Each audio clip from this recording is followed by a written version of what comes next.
Hello, friends, and welcome to Python Intro to Python Crash Course Intro to Python. My name is Will. I am a software engineer at Google, a coach at Major League Hacking, and a big proponent of the language known as Python. I really, really like it, and I am so thrilled to get to share that love with you today.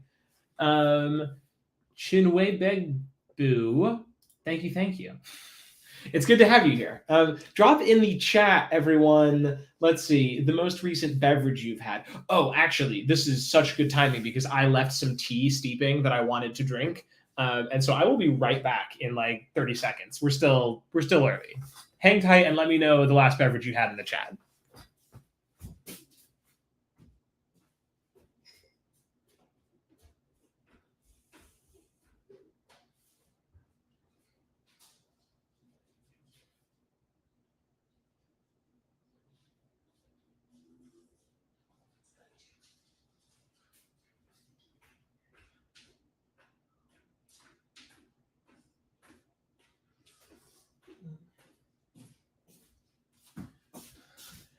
Okay, I'm back with the tea. Oh, you can see it's very full. It's about to spill in my laptop. Wow, we have some Coca-Cola and some milk. We have a diversity of beverages. That's great. I feel like a lot of Global Hack Weeks, I ask this question, and it's just like coffee, and I'm drinking coffee, and we're all just super wired. But today, Sprite, incredible. We have, let's see, is this classic Coca-Cola? Is this Diet Coke? Is this Coke Zero? Is this New Coke? I will admit, I am one of those people that's really, really a Diet Coke fan. I feel like the sugar just like, I don't know. We could litigate taste. I think Diet Coke tastes really good. But I also think that the sugar for my body personally like makes me crazy. But it's good to have you here, all of you. Let's see. So today we're doing Intro to Python.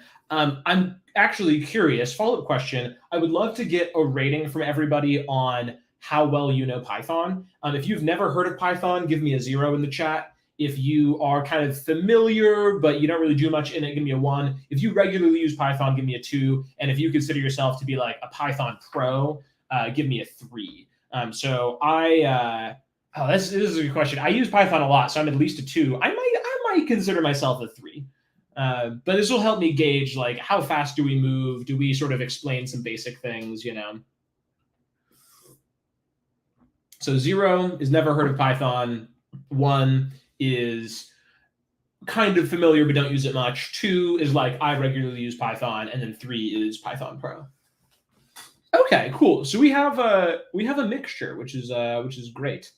It is good to have some new folks and some seasoned veterans. I will try to. My goal will be to both do sort of like a gentle introduction to Python, but add in a lot of things in there that are sort of lesser known features. There are lots of little tips and tricks to make your Python just leveled up just a bit. And so that is what I will aim for. I will also drop the check-in link here. If you are attending, be sure to go and get credit and say I was here. Also, as always, if I am speaking too fast, please let me know in the chat. I'm always trying to titrate and figure out the right level of energy and speed. For this demo, or for this session, we're going to be using Kaggle. If you've done any sessions with me before, you know I am a big Kaggle fan. I guess I should give my disclaimer. I work at Google. Kaggle is owned by Google. I also do some work at Kaggle. So there's a whole web of what do you call it? Disclosures, I guess that's what it is. But we will be using Kaggle mostly because it is a really great way to have a consistent environment. There were early times like years ago where I tried walking everybody through how to do this on your computer, like in your terminal or in your PowerShell or whatever. And it just ends up being a disaster because it's like, oh, some people are on Mac OS, some people are on Windows, some people are on Ubuntu, some people are on a different version of the same operating system. And it just becomes kind of you spend like an hour just setting up everyone's environment. But the joy of Kaggle is that we all are coding in it's as if we were on the same computer, which is, I think, quite nice. So without further ado, oh no, that's the wrong screen. Let's see. Apologies. It looks like I am. I really want the other one. There we go. Here we are. Yes, you are more than welcome to go and look me up on LinkedIn. It's just Will Liffert on LinkedIn. Here, I'll type my name. I will confess, I am super bad about checking LinkedIn. I do log on, and everybody who's pinged me from a session, I say hey. Love to connect with people, but yeah, it's like I'll get on once every couple of weeks, if that. So feel free to ping me there, but just don't be disappointed if it takes me like 2 weeks to get back to you. Okay, so this is Kaggle. If you are not familiar with Kaggle, in fact, actually, let's grab the link. Kaggle is a machine learning community, machine learning and data science community. And the big thing they do is they run competitions, machine learning competitions. So I actually just finished running this big one called the LLM Science Exam, where basically everybody was tasked with coming up with their own version of ChatGPT, and then all of their little ChatGPTs had to sit down and take a science test. And it was a cool way of sort of seeing how well people could build these large language models and how smart they were. But in addition to that, Kaggle provides a lot of tooling and resources just to learn and play around with machine learning.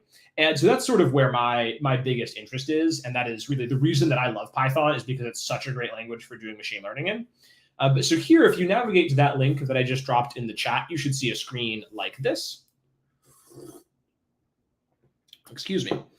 And over here, you will see a button that for you should say copy and edit, and for me it just says edit. Now, is anybody not familiar with the idea of a notebook? Actually, I guess some folks probably won't be. So I'll talk through this a little bit. So the normal way that you write programs, right, is you open up a file that has, if you're writing in JavaScript, it has a .js, or if you're writing in C, it has .c. If you're writing in Java, it's is it .java? I think it is .java. Or if you're writing in Python, it's myprogram.py. And then you write all your program, and then you run the whole program, right? And this is the normal way that we do programming.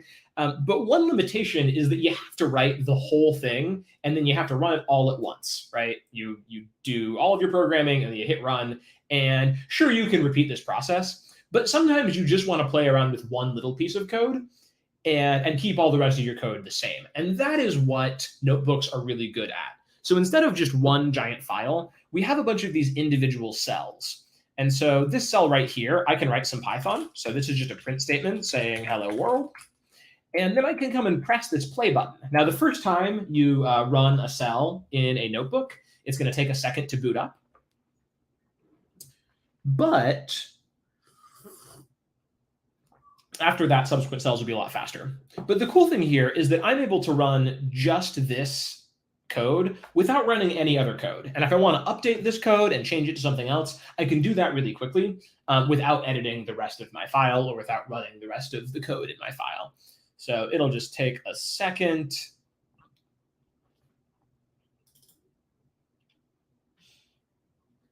We're hanging out. We're hanging out.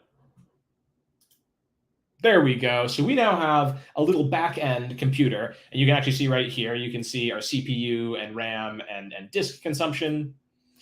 And then here you can see our output of the command we just ran. Now, I'll go a little bit more into detail about okay, what's going on in the Python here. But the thing I want to get across with notebooks is that now I can go and edit this, and I can say, hello, Global Hack Week. And I can run this again, and just this little bit updated, and we got some new behavior. And so this is, I think, the reason that particularly machine learning and data scientist folks like notebooks like this, is because it's a really fast way to experiment and play around with ideas. So charging right on ahead. So this is Python. Python is a high-level interpreted language. What does that mean? Well, high level just means that it's used to to deal with sort of high-level concepts instead of sort of low-level hardware. If you are using a low-level language like C, you have to think about your own memory, right? You have to think about how am I managing the memory of my program? In Python, you don't think about memory management like really at all. Occasionally, you will think about like how much memory am I using overall, but that doesn't become a big concern.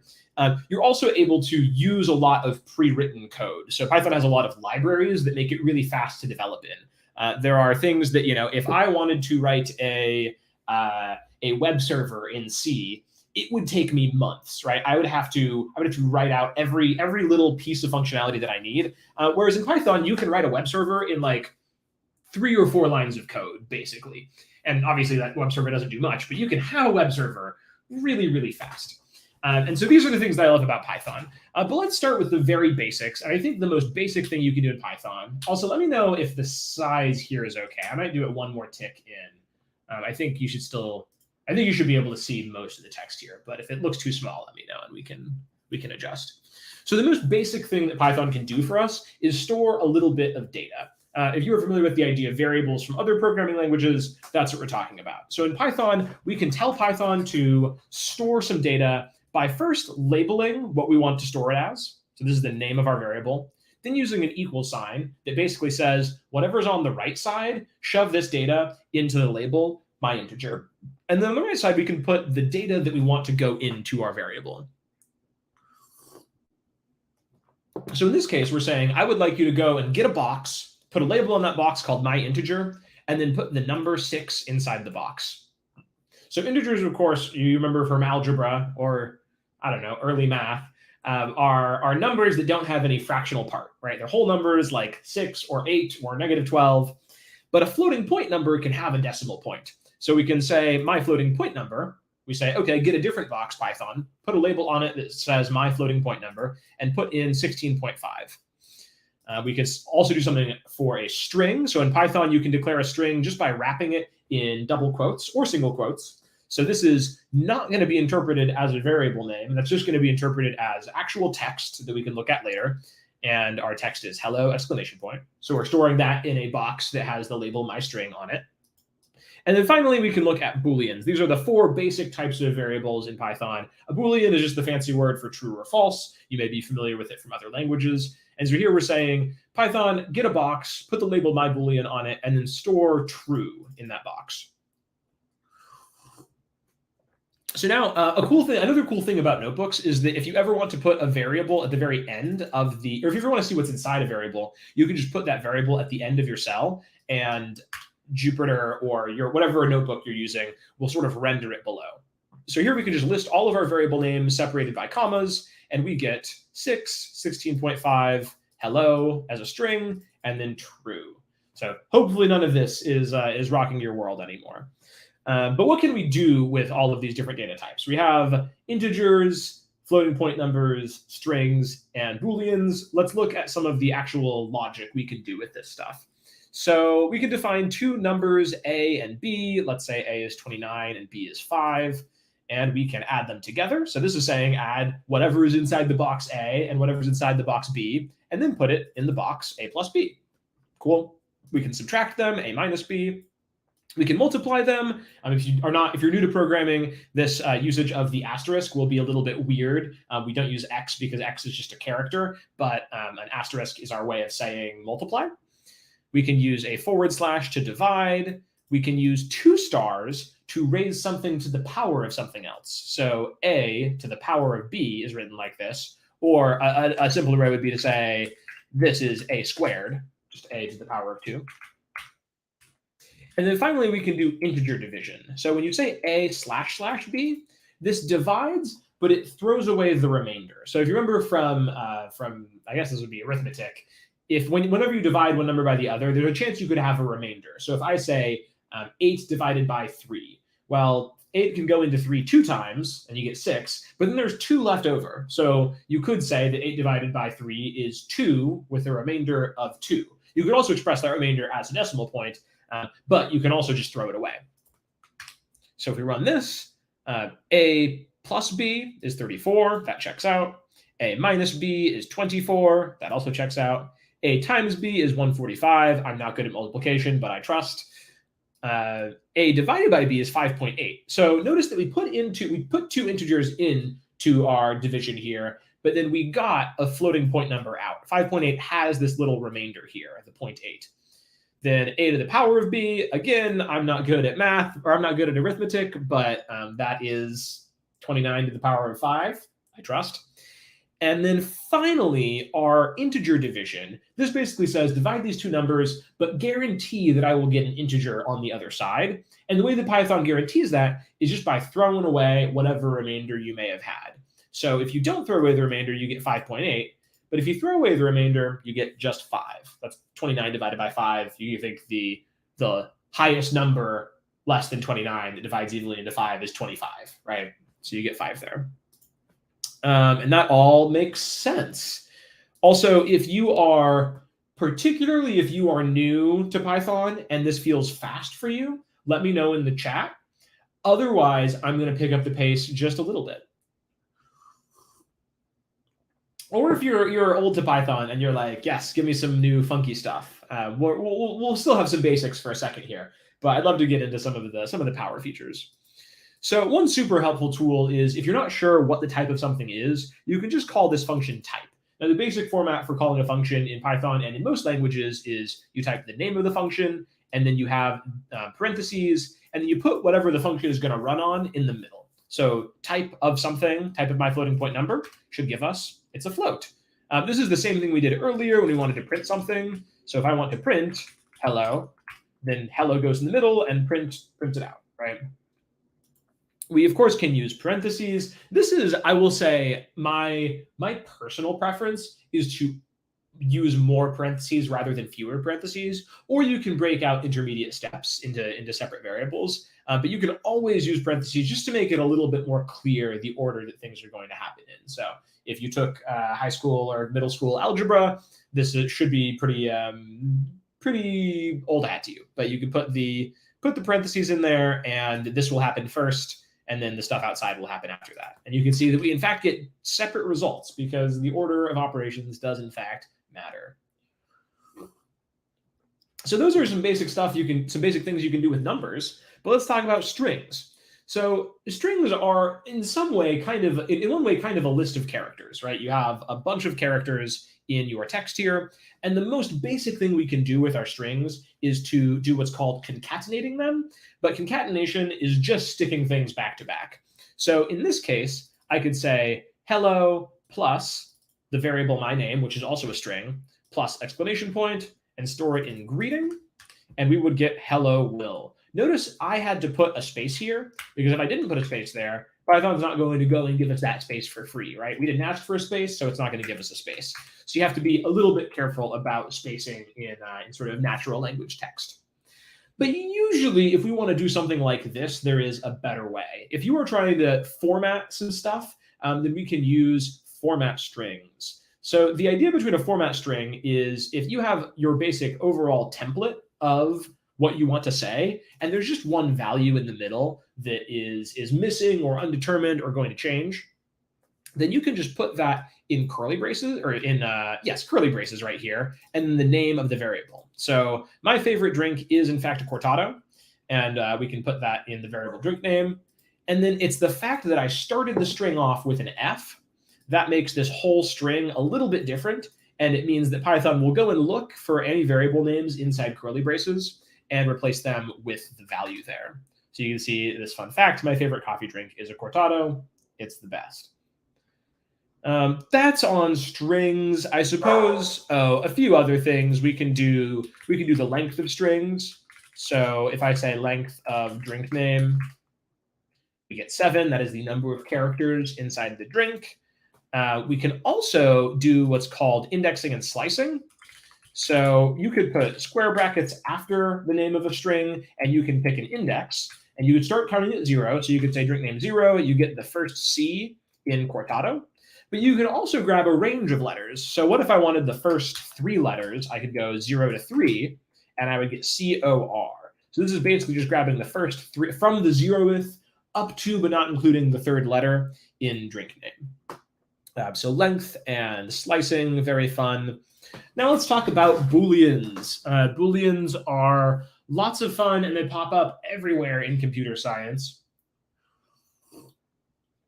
And the most basic thing we can do with Booleans is what's called Boolean logic. So Boolean logic is our ands, ors, and nots. So you can think about this in sort of a natural language kind of way, like if we were just speaking English. So is it sunny in Seattle? That is false. It's actually not that bad out right now, but it's not sunny.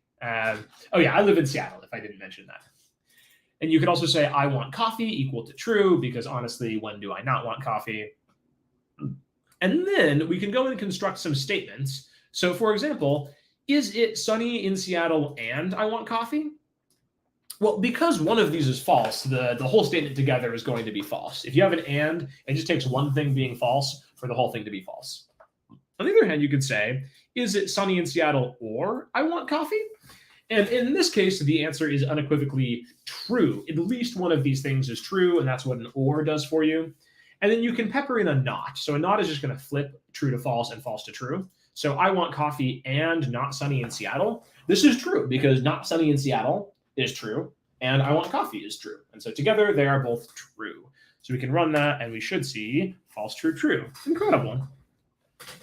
All right, let's hop over to lists and dictionaries where things start to get fun.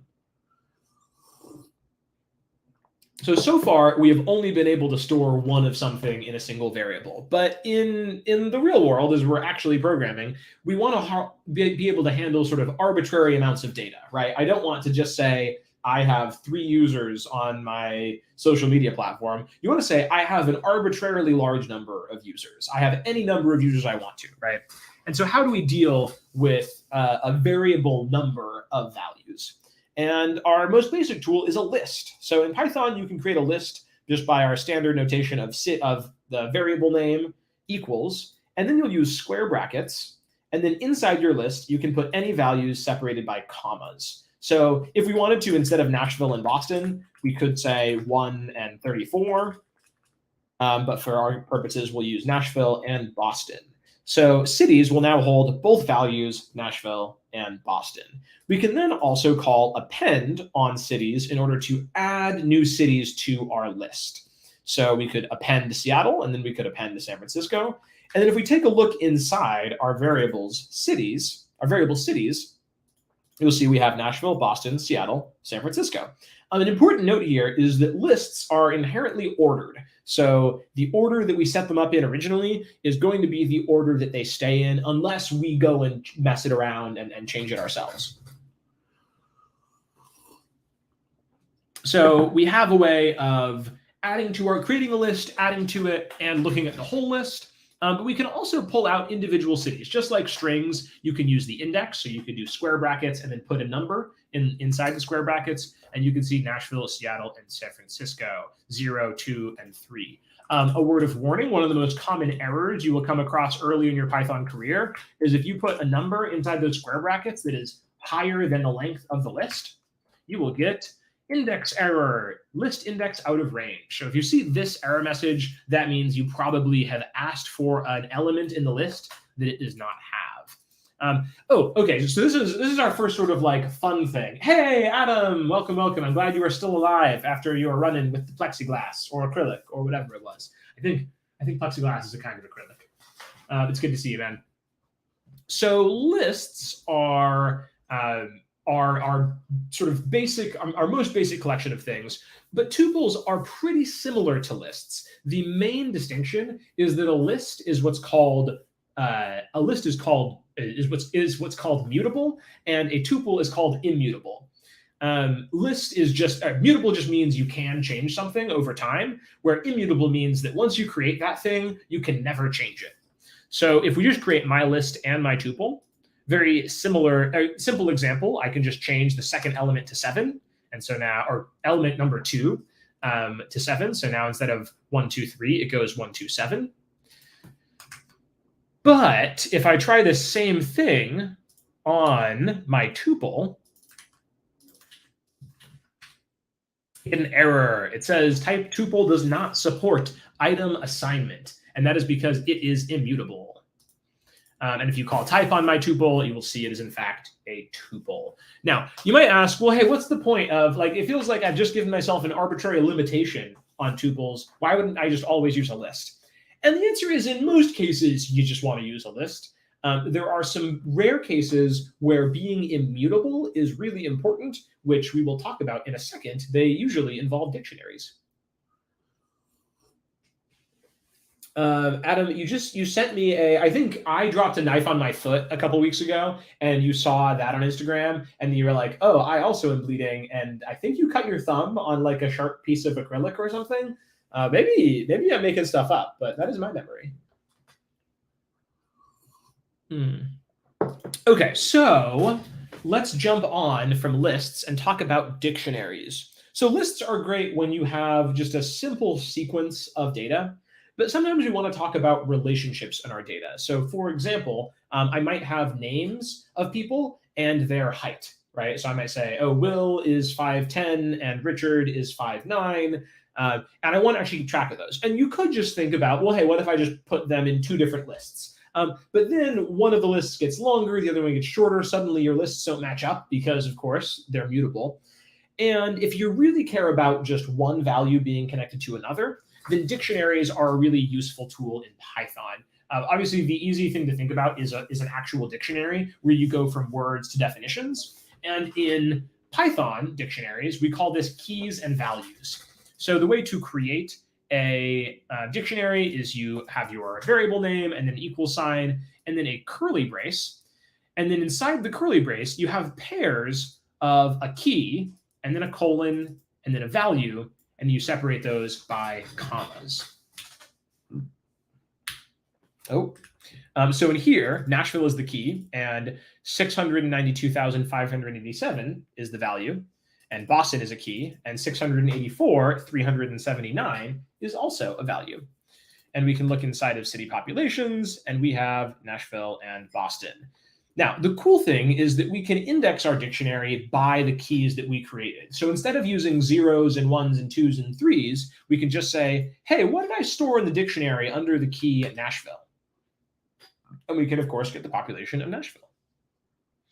Now, if you want to add a key value pair, the way you do it is, I think there's some people a little bit unintuitive, but you sort of pretend like the key value pair already exists. So you say city populations of Seattle. Seattle's not in our dictionary, but we're still putting it in there, and we're saying, okay, store 724,305 in under Seattle as a key. And we can do the same thing as to San Francisco. And boom, there we have all four of our cities with keys and values. Now, one fun detail is that if you are looking for just the keys or just the values, you can get them with .keys and .values. Notice that they're not exactly lists, although they basically function like lists, but you have a dictionary keys object and a dictionary values object, and you have Nashville, Boston, Seattle. Those are your keys, and you have all of these numbers, which are your values. Okay, pop quiz time.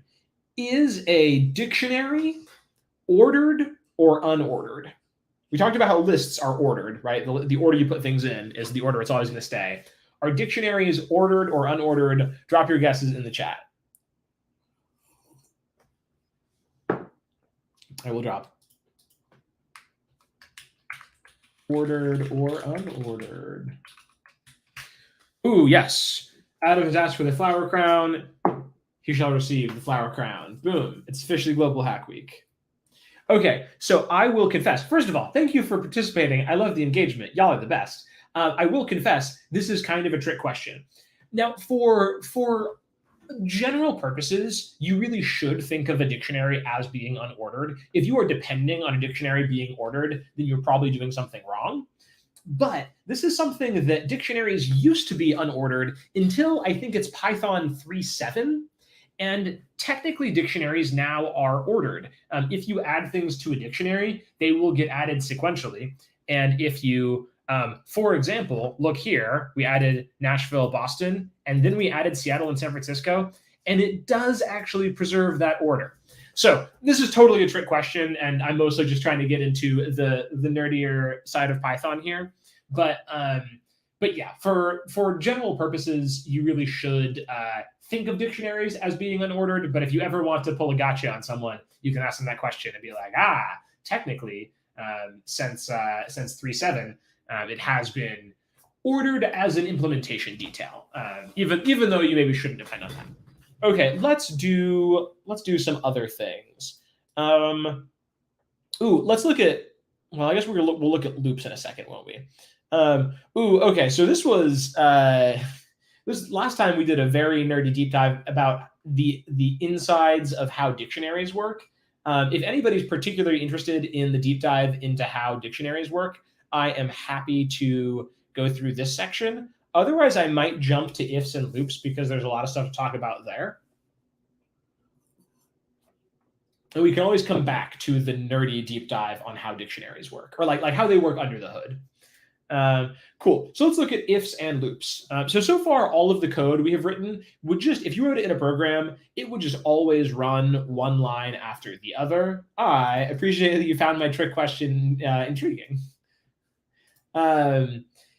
But sometimes we want to run some code only sometimes, right? So like, for example, let's say we are writing code to run an automated checkout in a grocery store, and if the item is alcoholic, then we need to have someone come over and do an ID check. At least in the States, this is the rule. If there's alcohol, then somebody's to come over and check your ID to make sure you're 21 years or older. And it wouldn't make any sense to say after every single item is scanned, someone needs to come and check. It's only if something is true should we do this separate, execute this separate bit of code. And that's what if statements let us do. So if statements let us check some condition and run code only if that is true. And the way we construct them is we just say if, and then we have whatever our condition is, and this should always turn into a true or a false. Then we have a colon right here, and then everything else is indented. So we just leave some space after that colon that lets us say all of this code sort of belongs to this if statement. And so we can do all sorts of things inside our if statement. The specifics don't really matter as long as they're indented underneath our if statement. And so if we change to some bizarre universe where pineapple did not belong on pizza and this was equal to false, then it would not do anything. Inside our if statements, we can also use comparisons. So for example, we could have, let's see, I am currently 27. And so you could run through comparing my age to 16 and seeing if my age is greater than 16. And if it is, print, you can get a driver's license in the US. You could also say, is it exactly equal to something? Now, you may notice we use double equals here, and that's because we've already decided that the equal sign we're going to use for assignment. It's like that's the put this value into this box Python command. And so in order to say, are two things exactly equal, we need to use the double equals sign. And this is comparing my age to 22. So you could say, if you're exactly 22, you could say, I don't know about you, but I'm feeling 22. And we could run this, and because my age is 27, this statement will execute, but this statement will not execute. Then if I changed it to being exactly 22, both of them would execute. And then if I changed it to being neither 22 nor above 16, so let's say I'm 12, then neither of them will execute because these comparisons will both evaluate to false. Well, good night, Adam. Yeah, it's always an eternal struggle to figure out the right time to do these things because I have a day job, and then by the time that I'm not working, most of the world is going to sleep. So it's always tricky. Yeah, Americans, we're just less responsible. We gotta wait a little bit longer to get drunk. Do you still tell people about the story about you not running across the road? Oh, okay. No, it's funny to me, Adam. I forget sometimes how long we have known each other. This was a thing long ago. I like to have every month a micro goal, like a thing that I'm doing, just for this month to just like push myself in a different way. And I think the first time that I did this, my micro goal was to not run across crosswalks. I don't know about you, but like you always have that moment where you're like, oh, the crosswalk is counting down. Like if I dash, I can get there. I was like, you know what, Will, you are already a hurried, rushed person. you can just walk across that crosswalk. And so I will never start walking if it's just about to be red. But if I start walking, I will just walk across the crosswalk. And if somebody hits me, so be it. That's on them. And also, I don't need to cross the crosswalk right now. You know, if it's almost red, I'll just hang out for a minute and not go crazy. Yeah. But that was my first ever micro goal. That's a deep cut. I haven't talked about that in a minute. I am a total Taylor stan. I saw on Thursday the Taylor Swift Eras Tour movie. My boyfriend Richard and I went, and it was such a blast. In fact, it was such a blast that the very next day we went back to see it again because we enjoyed it too much. And now I'm going to try to find the picture of our hearts. If you're familiar with the Lover era album artwork, she has the little like glitter heart around her right eye, and so this is not gonna go well. Oh, it kind of went well. Yeah, we both had little glitter hearts around our eyes. It was a lot of fun. I am a Taylor stan every day of the week. Okay, now that Adam has gotten us off topic, back to Python. Ifs and loops. So we talked about ifs. There are ways to. Oh my goodness! You clipped me on getting hit by cars. Love that. We can use if statements to check a condition and only run some code if that condition is true.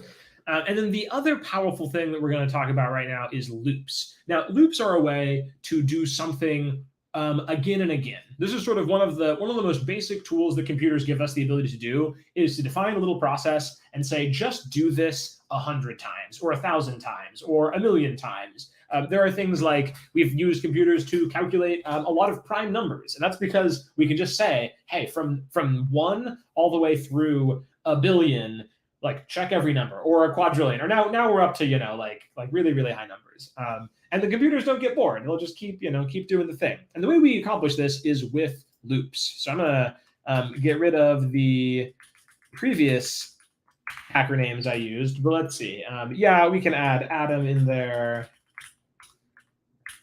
So this is what if instead of saying hello to all the hackers on the stream, I wanted to automate this process. Chinwei Begbu. Apologies if I butchered that. I'm just sounding it out. Amiduta, and Adwong. Boom. Yeah, it's very thematic. Yeah, Python crash course. It's all about crashing. Okay, so now I have a list, and I can just say I want to do something for everything in that list. So I can say for hacker in hackers, and what this is going to do is all of this code down here, it's going to run all this code. It's going to store the first hacker in the variable hacker and run this code. And then it's going to take the next variable and store it in hacker and run this code again. And the next value in our list and store it in hacker and run this again. And then the next value in our list and store it in hacker and run it in here. So it's sort of like every item in our list gets a turn to run the code. And so you can see in the first case, we'll take Adam Drummond. And then here we will use the .upper variable or method to turn this into all uppercase. And then we can print out a thing that says, welcome to the stream, and then the name of the hacker. So if I run this, we'll see we raucously raucously welcome everybody to the stream with all uppercase. Now, one interesting detail here is if you want to print out the name of the hacker at the very end, it is whichever one finished out the list, right? We store Adwong under hacker, and then we don't actually remove it. You still get access to that afterward, which is sort of an interesting detail. Chinwei Ibebu. Hopefully that was better. Chinwei Ibebu. Cool. Oh, thank you. Yeah, we had a blast. But yeah, please, if I'm ever mispronouncing people use usernames that are like not, like Adams is easy because it's like, oh yeah, first name, last name, very clear. But yeah, if I'm mispronouncing your username, let me know, and I'm happy to adjust. Okay, cool. So now I want to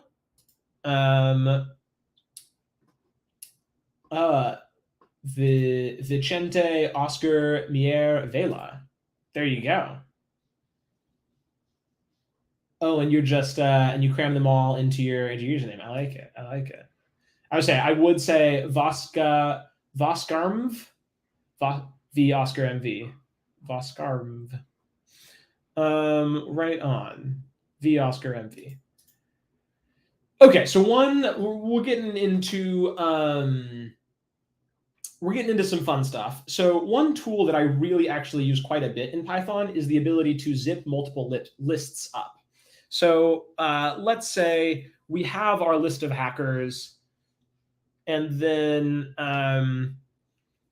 let's say I have a list of compliments. Let's say intelligent, smart, cool, brilliant. And let's say that I want to give a compliment to every hacker. Actually, let's add V Oscar MV. And let's add nice. So if I want to, Andrea want, okay, that makes sense. Yeah, it's always, I don't know, it's always a crapshoot, but it's great to have you all here. So I want to give every hacker a unique compliment. How do I do this? Well, there are lots of different ways you can accomplish it. But my favorite way is with the zip function. So I can start just by saying so the zip function, you pass in two different lists of the same length. So I could pass in both hackers and compliments. And if you wanted, we could turn this back into a list, and we actually get a list of each of our hacker usernames paired up with one of the compliments. But the way that you'd normally use this is in a loop. So I could say for hacker compliment in our zip, and then I could print, it's great to have hacker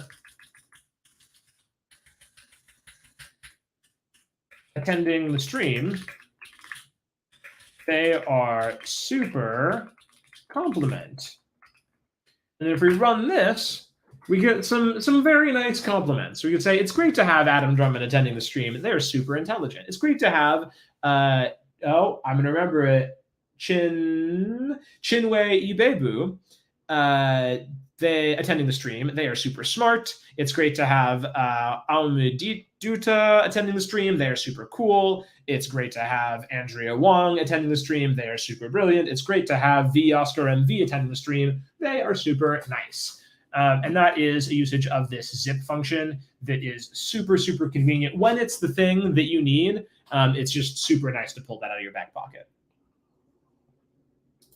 Okay, just to add in a few more tools in our toolbox, something that we haven't mentioned so far is that you can update variables in place. So like the normal way to change a variable is, let's say I had my age is equal to 27. And if I want to give myself a birthday, I could say my age equals my age plus 1, right? This is like a normal way of changing a variable, is you just do whatever you want to do with that variable, and then you put it back in the box. But you can also change something in place with a plus equals operation. So if you say my num is equal to 10, you can say plus equals 1, and you will get that number added. You will add 1 to that number. You can also do things like subtract in place. So you can say minus equals, and you get 9. You can multiply in place. So we could say times equals 2, and you get 20. And you could divide equals in place, and you would get 5. So those are some fun tools to edit your variables in place. You can also loop through dictionaries. So any iterable that you have, I am bleeding a little bit. That's no fun. I'm gonna have to take care of that. I'll be right back.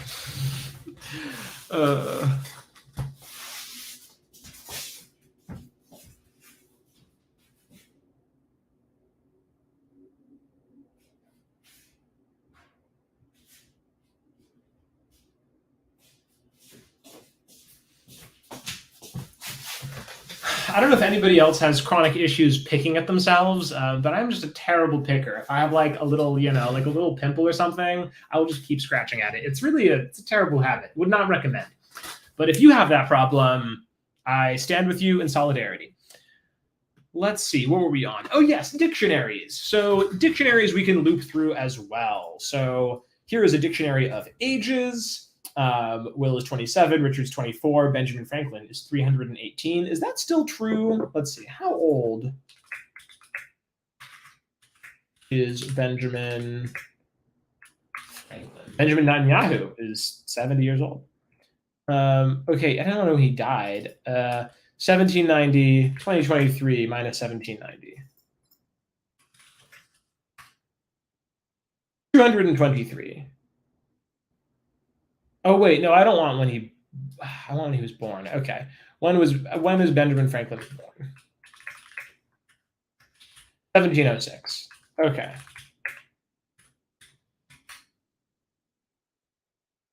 Okay, 317. Oh, we made him 1 year older than he was supposed to be. So everybody gets a birthday. We can say for key in ages, print the key, and then add 1 to the key. And that makes sense. An important note here is that by default, when you loop through a dictionary, you get the keys out. We'll look at the way that we can loop through values. Great. Does the multiplication, this is a great question. Does multiplication work with strings? I don't remember what programming language that works with. Yes, actually. Here are some great additional things that we can use. So let's say we have I'm trying to think of like a good thing to repeat.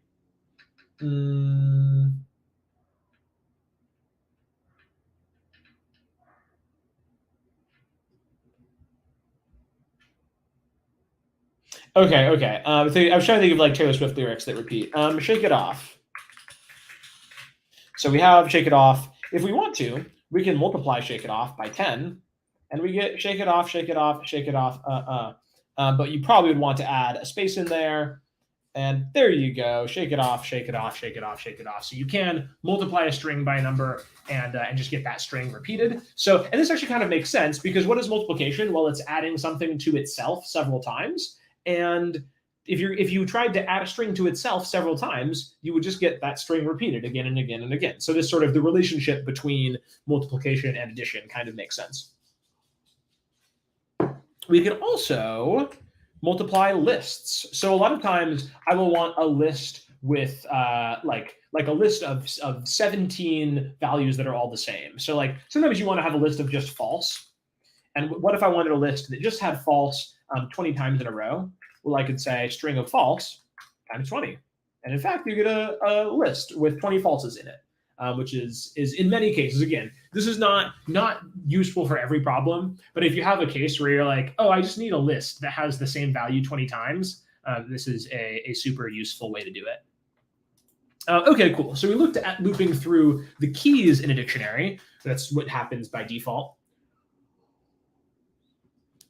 What if we want to loop through values? Well, of course, one thing you can do to access the value is just use the key to index into your dictionary, right? So we got the key and the value here just by, like if we wanted to, we could print ages key. So you can always get access to the value if you have the key. But if you just want to deal with the keys and values at the same time, you can say ages.items. So .items can go after any dictionary, and instead of just the key, it'll give you the key and the value, which could be super nice. But if for some reason you wanted just the values, you could say for value in ages.values.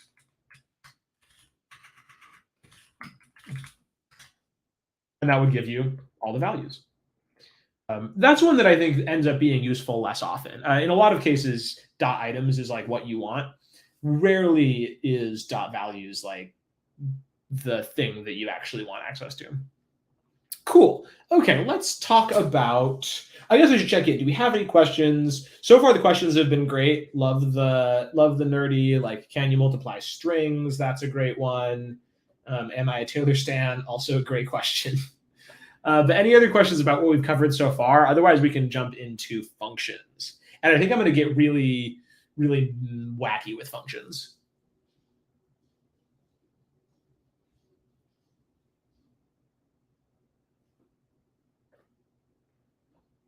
Okay, right on. So functions. The way that I introduce functions to people who have never heard of them before is that functions are kind of a little bit of reusable code. Oh, this is a great question that we will talk about it. Yes, I will definitely get there in just a second, but great question. The way that I introduce functions to people that haven't heard of them before is that it's kind of like a recipe in a recipe book. A recipe, it tells you what ingredients you need, and then it gives you a set of instructions that you can use again and again. And at the end of the recipe, you get something out of it, right? You get a cake if the recipe was to make a cake. So a very simple example of a function is just a function that adds two numbers together. Now, of course, you would never actually need this function because you could just add the two things with the plus symbol, right? You don't ever need this function. But just as an example, you could say, okay, I'm going to define my function with the def keyword. I'll have the name of the function, which is my adding function. I'll put my arguments, which are kind of like my ingredients, inside my parentheses. So we'll have foo and bar are my two ingredients. And then I have the instructions. The instruction here is just add foo and bar together and store them in my sum. And you can return my sum. And if we run this, we can then use this bit of code again and again by calling my adding function with, well, in our case, let's say 2 and 7. Or 2 and 6, and we get 8. But as you saw, I was playing with earlier, you could do all sorts of kooky things because adding is defined well for lots of different kinds of variables. You could, I mean, of course, you could say, well, what if I wanted to add 2 floating points together? That's easy, and we get 9, cool. But what if I wanted to add 2 strings together? What if I wanted to say, hello, world? And we can add those together. What if I wanted to add true and false together, as I had in the example earlier? And we get 1, which is interesting. When you add trues and falses together, true gets sort of interpreted as a 1 and false gets interpreted as a 0, which is what's going on there. But this is sort of the power of loose typing in Python, is that it's okay to, it's okay to, if you have a function that will work on multiple things, to throw different kinds of types in there. We can add this back to 3 and 6. Cool. Now we'll talk about some wacky things with functions. I'm so glad to hear this crash course is being helpful. I hope I am hitting we're covering the basics, but then we're also going into some additional nerdy things. Hopefully, even if you already knew Python, there's a little bit of value for you here. Let's talk about Lambda functions. So there are a lot of times where you just want to do a tiny little bit of logic without writing a whole function. This pops out in lots of places, actually. So for example, okay, here's a good example. I'm trying to motivate, like, where would you actually use a Lambda function? Okay, this is actually a good question, so I'll back up for a second. Could you write it as my adding my adding function int foo int bar to protect against people throwing random things at your function? So this is a great question, and the answer is no. The answer is, generally speaking, Python is what's called an implicitly and weakly typed language. So Python does not generally let you make these bold assumptions or these bold assertions about, like, the only thing that is allowed in this box is an integer or a float or a string. In fact, we can see this in lots of places. One of them is that lists can have multiple types in them. So there's nothing stopping me from having a list with a string and a number in it. My multi-type list, nothing wrong with that. Whereas in a lot of languages, you would have to say, this is a list of strings or this is a list of integers. Now, honestly, this is a scenario that I don't actually like that much. But there are cases where, as we discussed earlier, like here, it's like, oh, well, it's kind of nice to be able to write it once and use it for strings and for Booleans if that works, right? But there is a way that you can, if you really want this typing, because I think in a lot of cases, it actually is really helpful to know what did the writer intend for you to put in here, right? You can use what's called type hinting. So this is actually, at Google, this is generally what we try to do, is that when you write a function, even though Python is not sort of strongly typed, you can still use what's called type hinting. So the way that you would write this is foo :int and bar :int. And then you can also do a return annotation. So we could say this is going to return an integer as well. And you run that, that all works. Now, there's nothing that actually forces anything about this type hinting. It's leaving that information. But I could still put in hello and world here, and it should still work. And it still runs. What you can then do, and this is what we do again at Google, is we add type hints, and then you can have a type checker. So before you check in code, there's a program that runs and just verifies that all your types make sense, right? So if like I could still run this code, but if I tried to check this into the code base at Google, there would be a process that says, oh, hey, you shouldn't be calling this with 2 strings because the type annotations say they should be integers. So that is typing in Google or typing in Python. But yeah, great question. Let's see. I'm not familiar with MyPy. That's interesting. Okay. This is another good question. Could you add 2 different types, like the 2 objects in the list? And the general answer is no.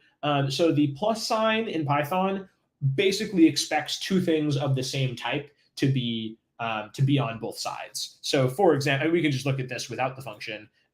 We can say hello and then +4, and it freaks out and it says, I can't do this. I expect them both to be string. Now, if you want, you could turn this into a string like this, and it does sort of what you might expect, right? The one notable exception to this is that things that are considered numbers generally get around this. So I could have 4 plus 3.2, and it has no trouble adding those, even though one of those is an integer and the other one is a float, right? There's also this interesting case. There are things called NumPy arrays. So I'm kind of jumping ahead here. But NumPy is this library that allows you to use arrays, which are similar to the arrays you might know from languages like C and C++. They are a little bit lower level. They are implemented, they are statically typed. So an array can only have one type, and it will always be that type. And it really is this just really efficient view into a chunk of memory. So you can create an array like np array. You can define it kind of as a list, but you can say 1, 2, 3, 4. And you can say, you call it my array. Uh-oh, did I get into insert mode?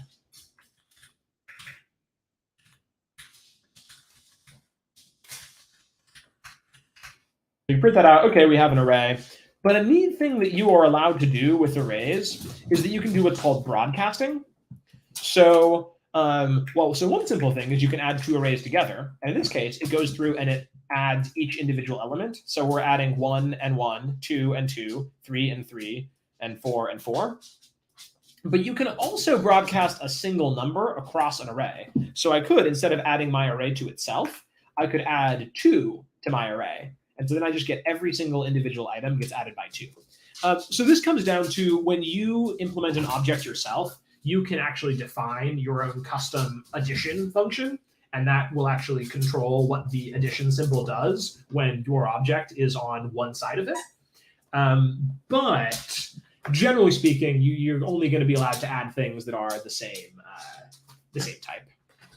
Also, I don't know if I've shown off Darwin on this stream yet, but he is my perfect little stinky baby, and he is going crazy right now. Say hello to the people, Darwin. Aw, say hello. All right.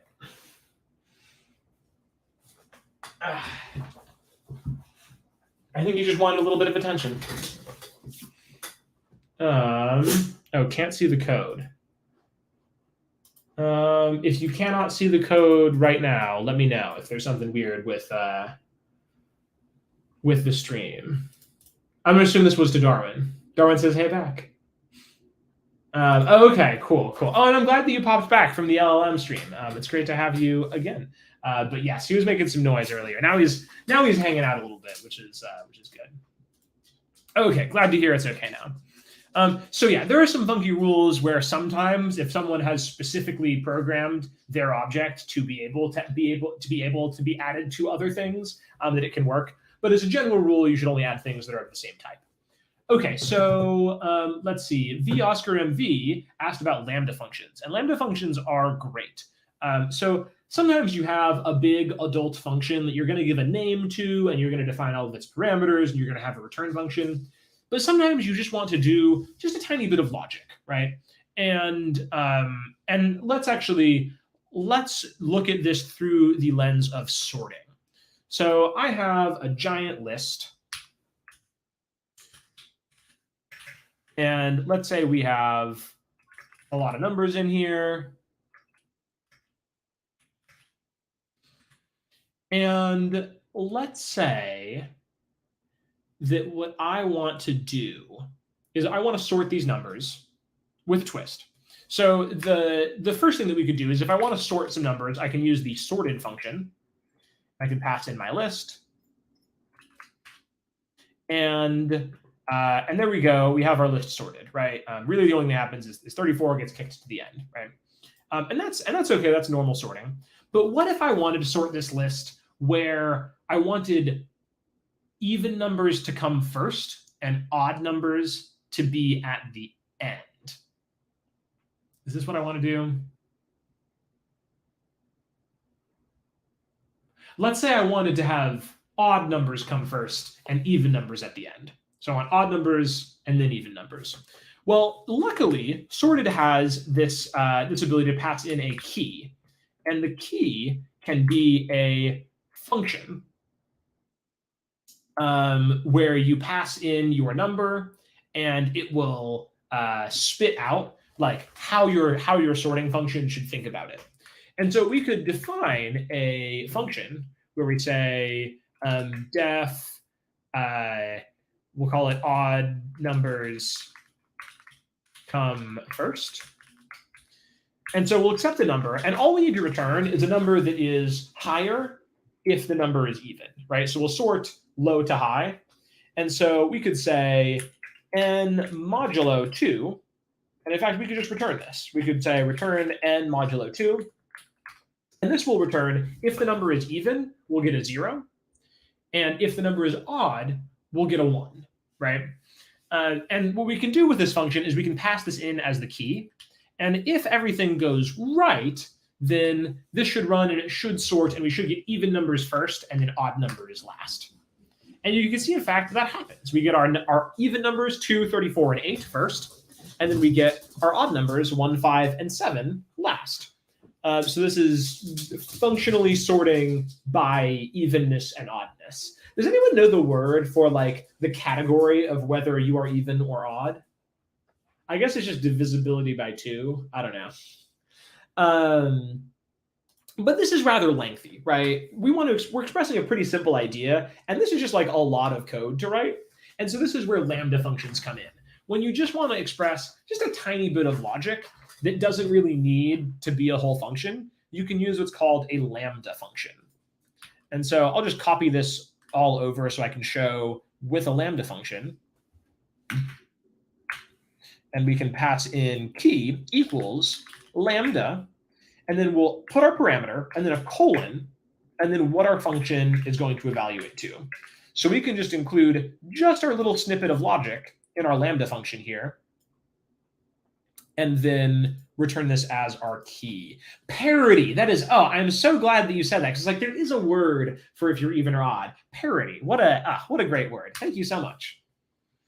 And we get the exact same outcome, right? We're able to just be a lot more concise and get the exact same result. Now, sometimes you want to go on and write your whole function because it's easy to document, it's easy to kind of reason about. But when you have a small little bit, you can just be, you can use fewer characters to kind of do just the same thing, which I think is neat. Cool.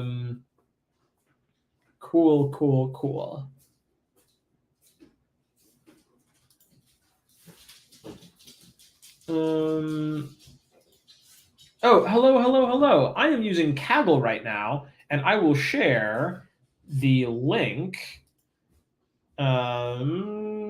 No, where are we? Share, boom. So Kaggle is a machine learning competition platform. And you can, if you go to that link, you should see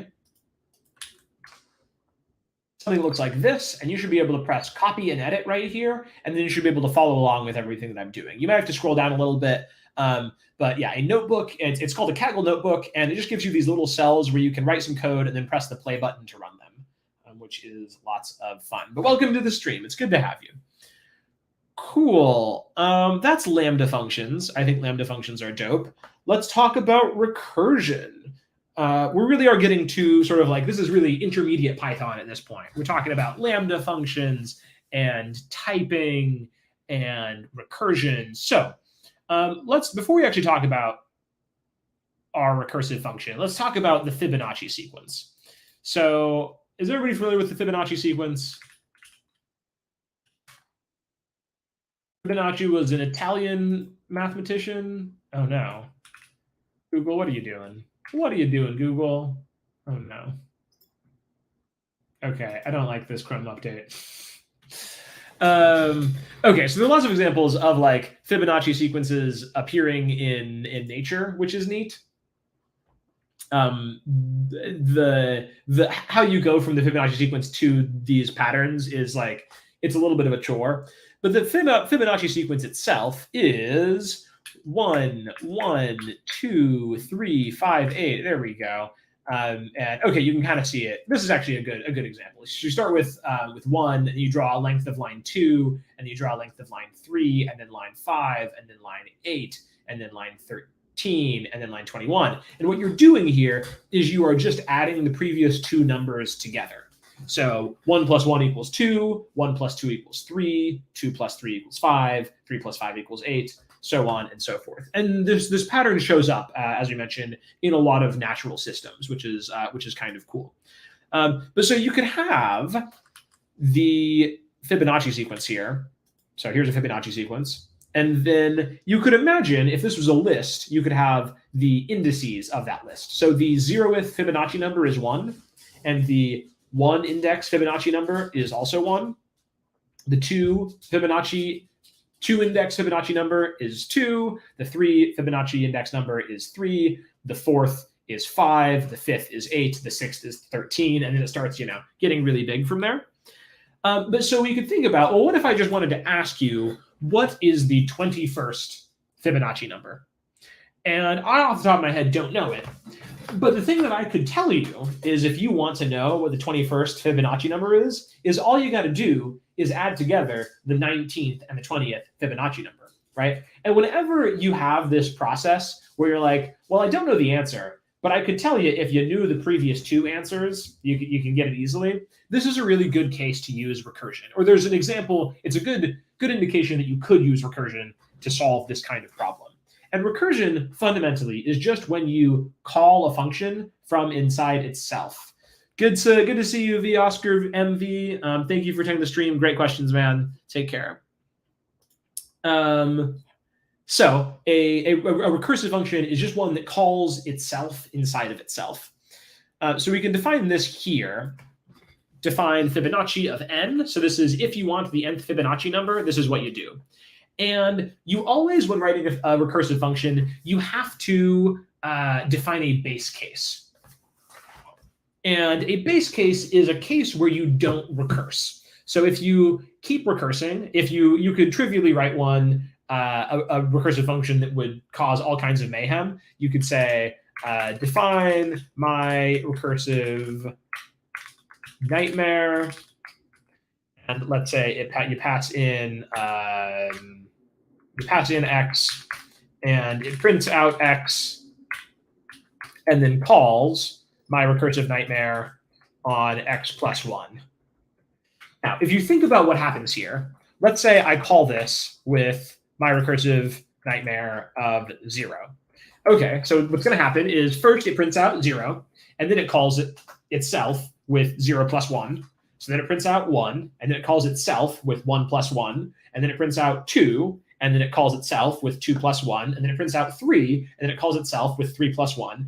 And it will just keep doing this again and again. Yeah, Phasic said it correctly. You have to have a base case. Otherwise, you will have this problem, this nightmare, which will result in Stack Overflow. So to explain the terminology here, every time you call a function, you get something that's called a stack frame. So somewhere deep in your computer's logic, it puts a little stack frame saying, hey, I'm doing this function right now, and I'm going to put all my code is going to run inside of this frame until I'm done with this function, right? And you will keep adding stack frames again and again and again until your stack fills up. And if we run this, it'll do something bad, probably. Well, I guess it'll keep running. And oh yeah, look, our CPU maxed out. And then just to try to avoid mayhem, I'll kill it. But it was just going to keep doing that forever, and eventually we would have had some problems. But it's very easy to sort of get runaway behavior here if you don't have a base case. So it got all the way up to 2,968 by the time that I killed the thread. So you always want to be careful when writing recursive functions that you have a base case that you will always eventually get to. So our base case here is we just say if n equals 1 or n equals 0, we're just going to say that is 1, right? That's sort of the way we define the Fibonacci sequence is you start off with ones. Some people say, hey, you could start off with 0 and 1, and that's fine, but the 0, you still end up with 0, 1, 1, yada, yada, yada. So you don't really need the 0 there, although, people like it. So if it's 0 or 1, we just return 1. Otherwise, we can say whatever this Fibonacci number is, if it's the 17th, then it's going to be the 15th plus the 16th. So you take your Fibonacci number index, and you get the Fibonacci number previously 1 and the Fibonacci number previously 2. And if you do this, you will end up with a little tree of function calls that end up getting you the correct Fibonacci number. So we can test this out. And Fibonacci number of 4 is 5. Cool, that makes sense. We know that's correct. The Fibonacci number of, we could test one more. We could test the Fibonacci number of 6, which we know should be 13. Cool, that works for us. And then we can test the Fibonacci number of 32. And we get 3,524,578. There you go. And that is recursion. Recursion is neat. I will say, recursion is usually not the answer. There are some cases, particularly when you are dealing with graphs, that recursion really is the answer. But in so many cases, even if you can do something recursively, you probably can find a better way. This is sort of, if you are studying for programming interviews, there is this idea called dynamic programming, which is where you have a problem, you come up with a recursive solution, and then you figure out how to make that recursive solution not recursive and more efficient, sort of. And that is the reason that as a sort of a programming task exists is because recursive solutions are often not the most efficient, or at least they're not the easiest to reason about. But sometimes recursion can be really, really helpful. Okay, let's talk about another thing. Let's see.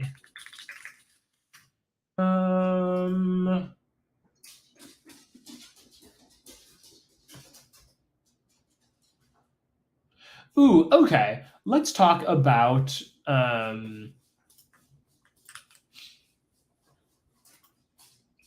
closures. Why don't we talk about, I've been using closures a lot recently. Okay, so we have a function. Let's say our function is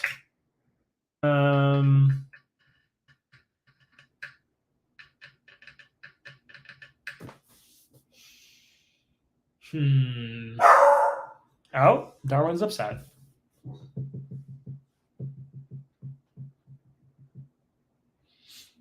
Okay, here's what I'll say. Let's define a function called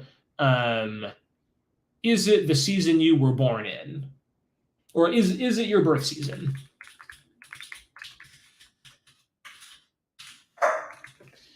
And so something we can do here is we can pass in a current season. Or actually, let's say, is it your birth month? That's probably a little bit easier. We can pass in a current month.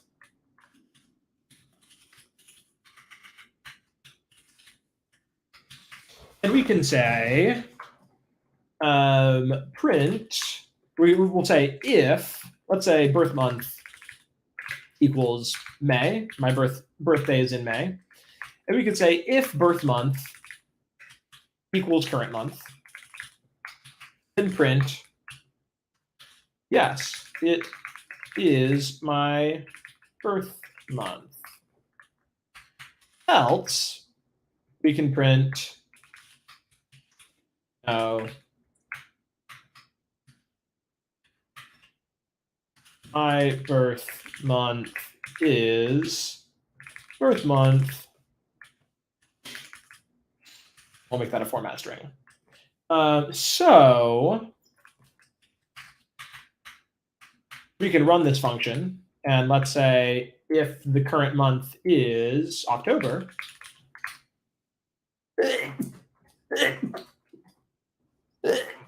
oh, excuse me, my nose has been really itchy all stream.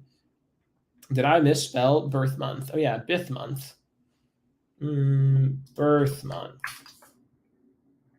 So we asked, is it your birth month, and passed in October. Thank you. And it said, no, my birth month is May. But we could pass in birth month, is your birth month May? And we could say, yes, it is my birth month. So this works well, but a problem is that we were just hard coding the birth month in here. And what if we wanted to have a function that that we sort of set up the initial property of whether, like, what the birth month is? And this is a case for using a closure. And a closure is the sort of simple way that I would describe a closure is it is just a function that returns another function.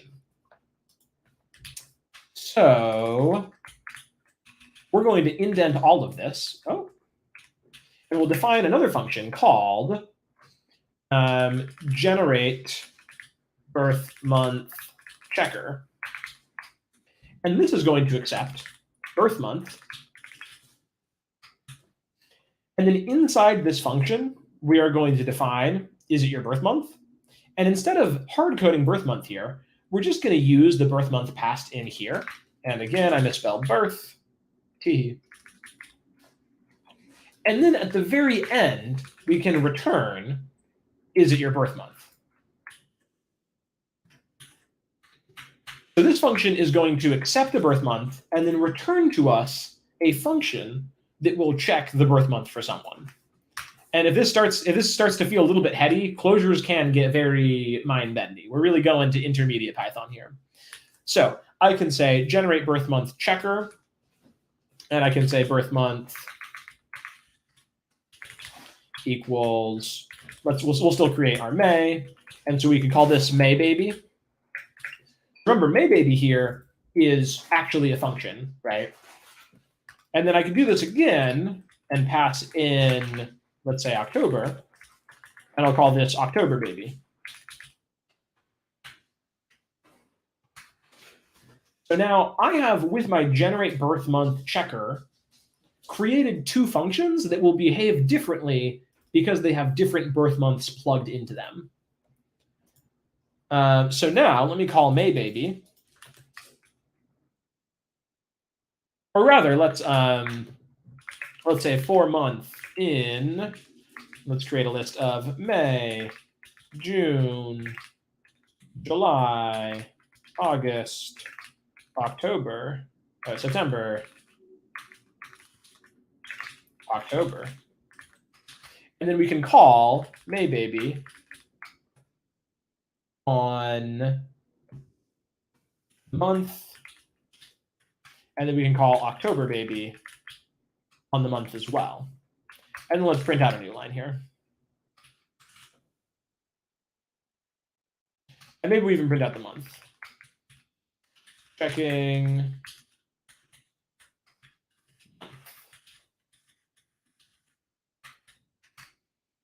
So if we run this, we're saying checking May, and our May baby function says, yes, it is my birth month. And then our October baby says, no, my birth month is in October. Then we check June, and both of them say, no, my birth month is in May or October. We check July, both of them say my birth is in May or October. We check August, both of them say no. And then finally, September the same. And then finally we check October, and May, of course, still says, no, my birth month is in May. And then October baby says, yes, it is my birth month. So the idea here is that sometimes you want to have a function to pass around. A lot of times, like a system will ask for a function from you. But you might actually want to change what that function does without changing the function signature. So this is like saying, I'm trying to think of like a good example. Like if or I'm trying to think of like a good analogy.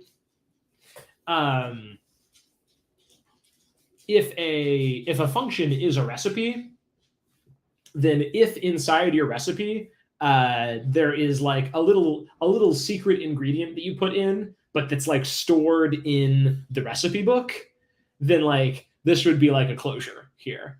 But closures are, I think, relatively high level. When you like so many of these features, when you need one, they're really, really useful. And when you don't need one, it's a little bit like, why would you ever use that? Cool. Maybe we'll look at some libraries and some pandas and then call it a day. So we've already seen some libraries. I think we imported NumPy, but you can import a library with import and then the name of the library. So a very classic one is random. So it is a random number generator library. And libraries, I think they extend our cookbook analogy well. So if a function is like a recipe, then a library is like a library of different recipes, or like a cookbook, basically. And so inside random, we can import random and then call random.random. And we just get a random number between 0 and 1. Easy. Inside of the Kaggle notebook, you can install things with this command pip install, starting with an exclamation point, and you can install the name of the library. Here we already have NumPy installed, so it won't do anything. But if there's a package that you want to use that is not installed, you can always install it this way.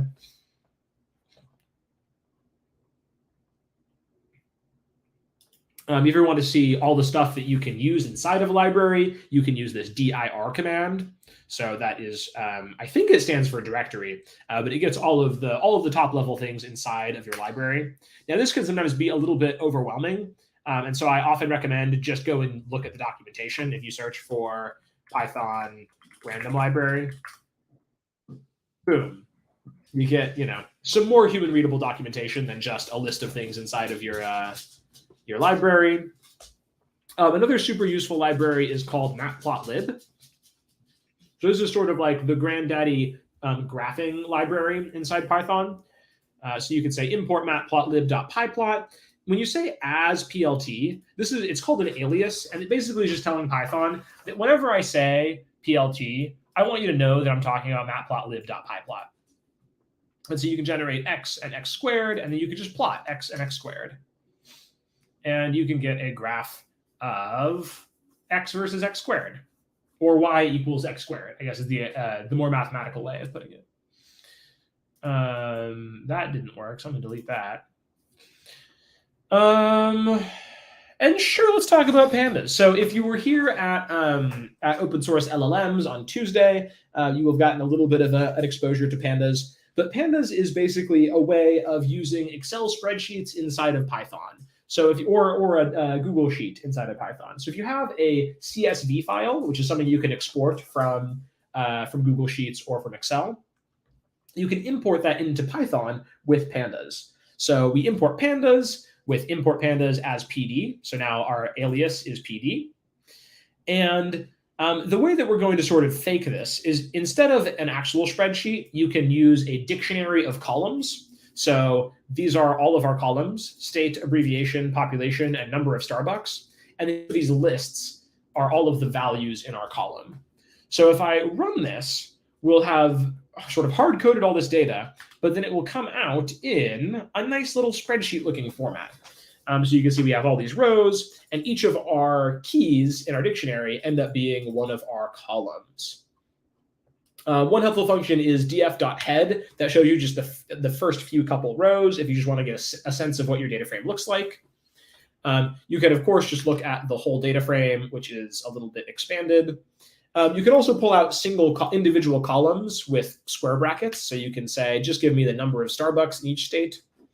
You can also get a lot of cool stats. So one of the things that is nice about pandas is that it sort of natively lets you do a lot of different things with your columns. So we can get the mean, the standard deviation, the minimum, and the maximum.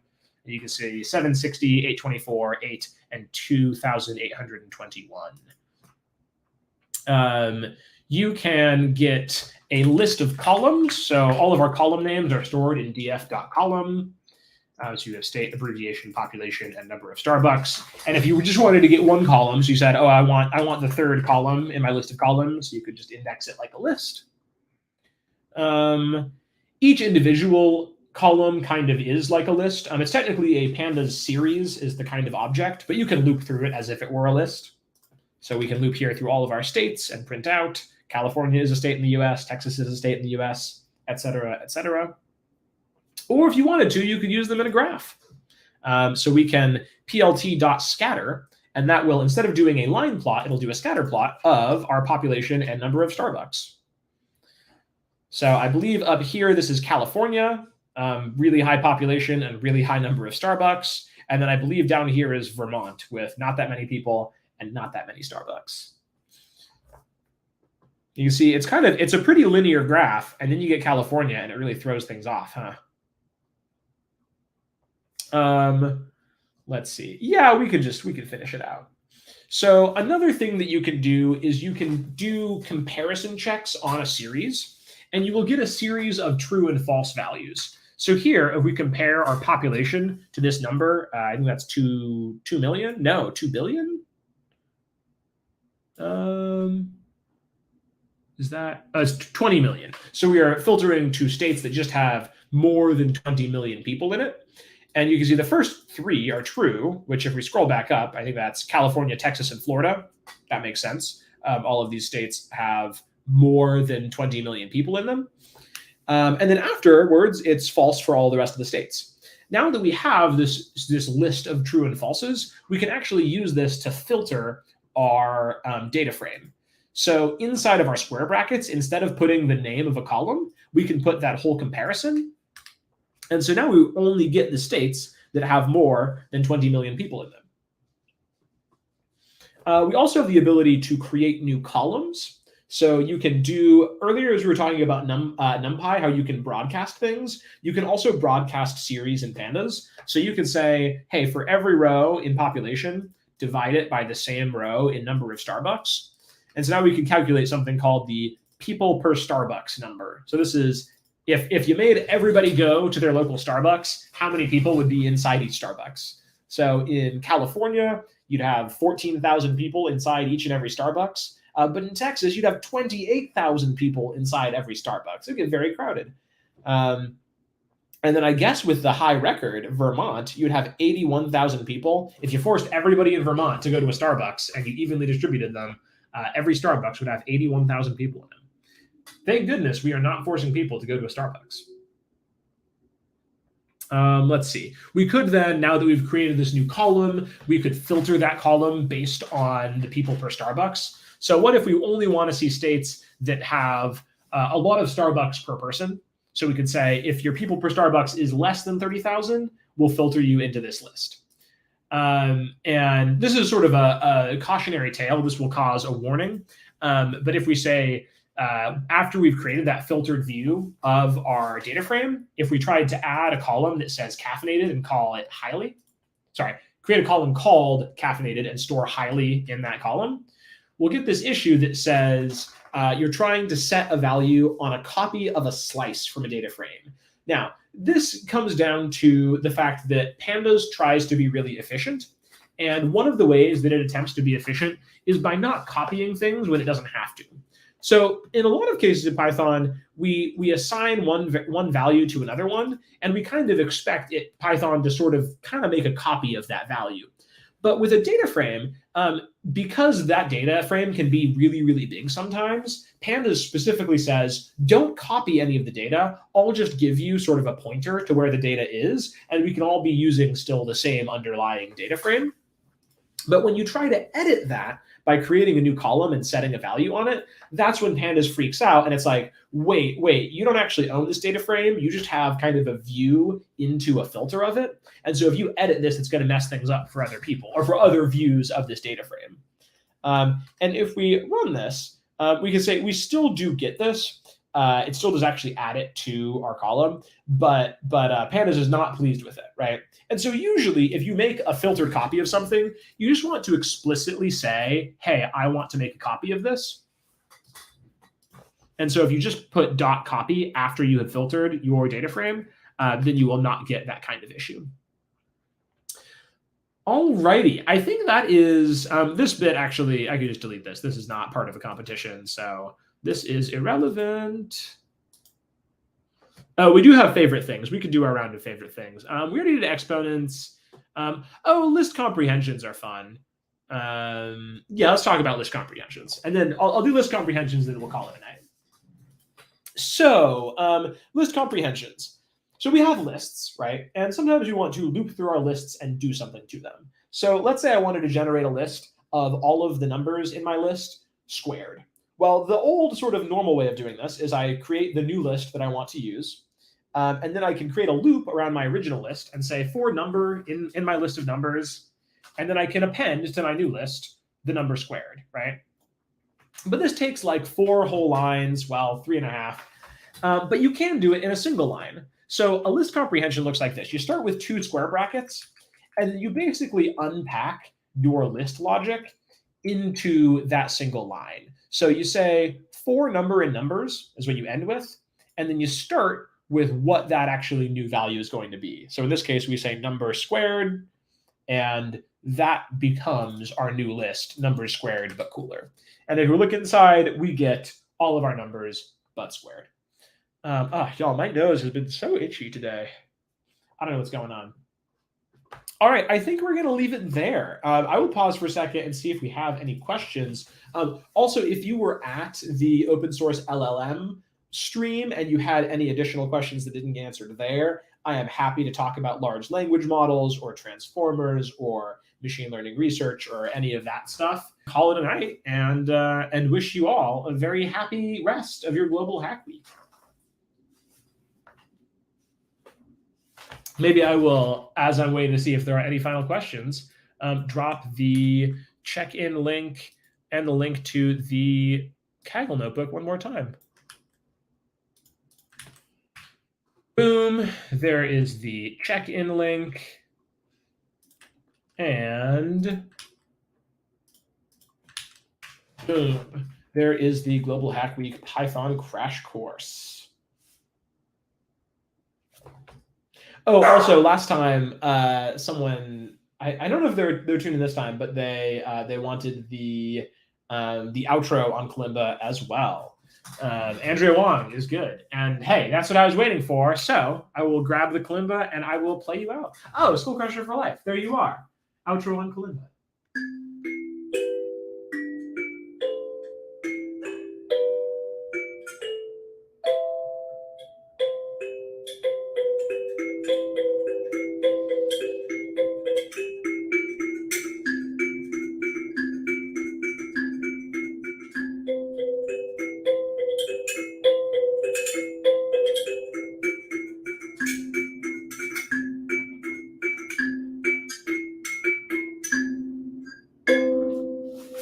All right, thank you so much for tuning in. It's been a blast hanging out and chatting about Python with you. The questions were great. The engagement was great. Happy Thursday and happy Global Hack Week, y'all. I will see you at the next one. Take care.